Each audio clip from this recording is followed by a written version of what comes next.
Morning guys, in front of me is Samsung Galaxy S25 Edge, and let me show you how to add photo to contact.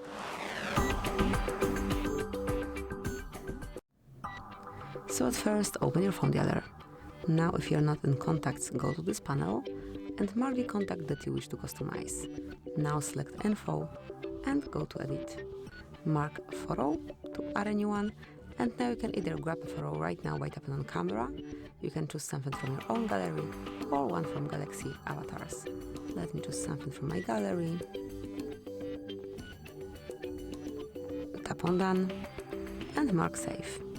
Tap on Save again, and that's it. That will be all. From now on, this photo is assigned to a particular contact. Thank you for watching. Please subscribe our channel and leave the thumbs up.